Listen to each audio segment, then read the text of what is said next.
আসসালামু আলাইকুম প্রিয় দেশবাসী।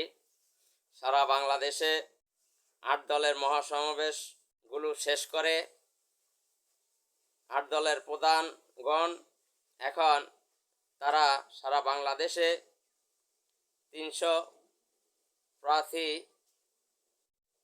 দেওয়ার জন্য বসেছেন। এখান থেকেই তারা ৩০০ আসনের প্রার্থিতা ঘোষণা করবেন। ৮ দল তারা কোনো জোট করে নাই, তারা নির্বাচনী আসন সমঝোতা করবেন। যেখানে হাত পাকার প্রার্থী থাকবে সেখানে অন্য ৭ দল হাত পাকার পক্ষ হয়ে কাজ করবে। ঠিক এরকমভাবেই সারা বাংলাদেশে প্রার্থী দেওয়া হবে। তাই আমি ৮ দলের নির্বাচনী প্রতীকগুলো আপনাদেরকে পরিচয় করিয়ে দিচ্ছি। ইসলামী আন্দোলন বাংলাদেশ হাত পাকা মার্কা, বাংলাদেশ জামায়াত ইসলাম দাড়িপাল্লা মার্কা, খেলাফত আন্দোলন বটগাছ মার্কা, নেজামে ইসলাম তাদের নির্বাচনী প্রতীক মামলা প্রক্রিয়াধীন, মামলা চূড়ান্ত রায় ইনশাল্লাহ মনে হয় নির্বাচনের আগেই হবে। বাংলাদেশ গণতান্ত্রিক পার্টি জাগপা চশমা মার্কা,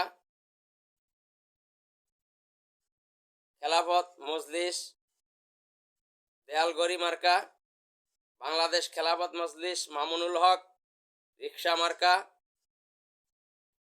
বাংলাদেশ ডেভেলপমেন্ট পার্টি ফুলকপি মার্কা।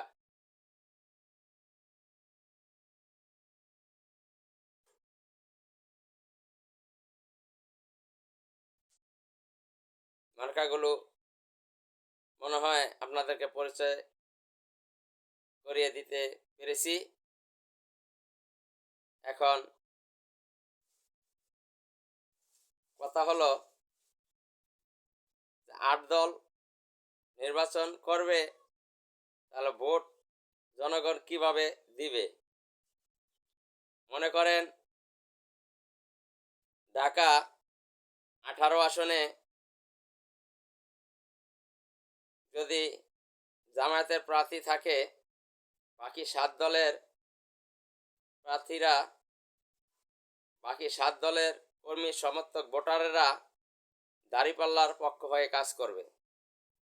আর নির্বাচনী ব্যালটে শুধু দাঁড়িপাল্লাই থাকবে, বাকি ৭ দলের প্রতীক ওখানে থাকবে না। বাকি ৭ দল সবাই দাঁড়িপাল্লাকে বিজয় করার জন্য মনে প্রাণে কাজ করবে। ঠিক ততরূপভাবে মনে করেন যে আসনে হাত পাকার প্রার্থী আছে, ওই আসনে বাকি ৭ দল প্রত্যেকে হাত পাকার পক্ষ হয়ে কাজ করবে, হাত পাকাকে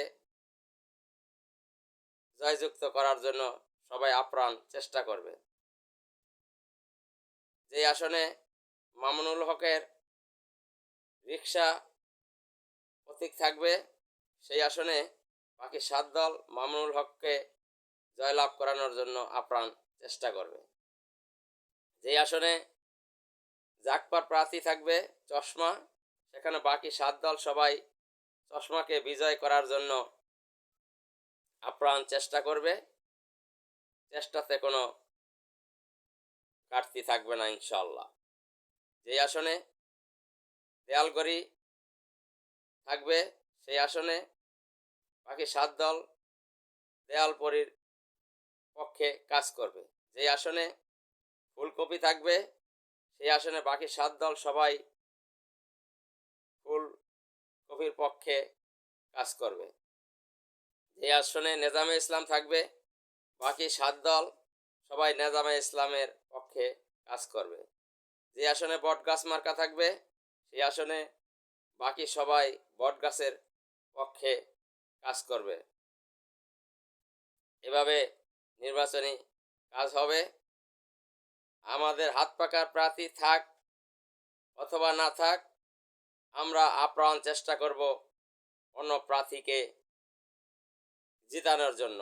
আমরা এতে কোনো কৃপণতা করব না ইনশাআল্লাহ। নিজেদের জানমাল ইজ্জত আবরু ত্যাগের বিনিময়ে আমরা এই ৮ দলের প্রার্থী যেই আসনেই থাকুক, আমরা প্রত্যেকে সমানভাবে সমান তালে ইনশাআল্লাহ আগামী ২০২৬ সালের নির্বাচনে এই ৮ দলকে বিজয় করার জন্য আমরা আপ্রাণ চেষ্টা চালিয়ে যাব ইনশাআল্লাহ।